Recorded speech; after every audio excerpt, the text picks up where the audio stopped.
আসসালামু আলাইকুম, কেমন আছেন সবাই? আশা করি সবাই অনেক ভালো আছেন। স্বাগতম সবাইকে নতুন আরেকটি আপডেট ভিডিওতে। এইচএসসি পরীক্ষা নিয়ে নতুন একটি বিজ্ঞপ্তি প্রকাশ করা হয়েছে। কি আছে সেই বিজ্ঞপ্তিতে তাই দেখবো আজকের এই ভিডিওতে। তো চলুন কথা না বাড়িয়ে ভিডিওটি শুরু করি।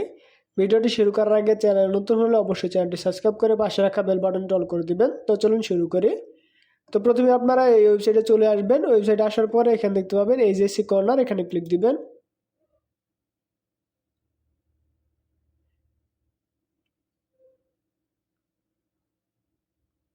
ক্লিক দেওয়ার পরে এমন একটি ইন্টারফেস দেখতে পাবেন। এখানে দেখতে পাবেন এইচএসসি বা সমমান পরীক্ষা 2026-এর প্রেস বিজ্ঞপ্তি। তার পাশে এখানে দেখতে পাবেন ডাউনলোড, এখানে ক্লিক দিবেন। ক্লিক দেওয়ার পরে নোটিশটি ওপেন হবে, একটু অপেক্ষা করবেন। এটা হচ্ছে সেই নোটিশ। বাংলাদেশ আন্তঃশিক্ষা বোর্ড সমন্বয় কমিটি, অফিস মাধ্যমিক ও উচ্চ মাধ্যমিক শিক্ষা বোর্ড, প্রেস বিজ্ঞপ্তি।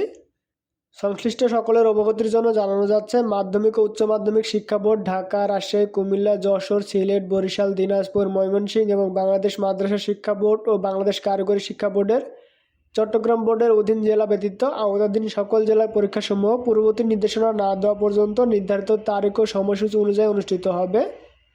তবে চট্টগ্রাম শিক্ষা বোর্ড সকল জেলা এবং চট্টগ্রাম শিক্ষা বোর্ডের আওতাধীন বাংলাদেশ মাদ্রাসা শিক্ষা বোর্ড ও বাংলাদেশ কারিগরি শিক্ষা বোর্ডের পরীক্ষাসমূহ পূর্বের নির্দেশনা অনুযায়ী 13, 15 এবং 16 এর HSC Alim, HSC BMT, HSC vocational ও ডিপ্লোমা ইন কমার্স পরীক্ষা 2026 স্থগিত থাকবে।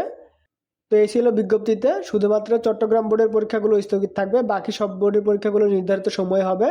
তো আশা করি আপনারা বুঝতে পেরেছেন। যদি বুঝতে কোনো প্রকার সমস্যা হয়ে থাকে অবশ্যই কমেন্ট করে জানাবেন। তো আজকের ভিডিও এ পর্যন্তই, দেখাবে পরবর্তী ভিডিওতে। সেই ভিডিও দেখার আমন্ত্রণ জানিয়ে শেষ করছে আজকের ভিডিও। সবাই সুস্থ থাকবেন, ভালো থাকবেন, আল্লাহ হাফেজ।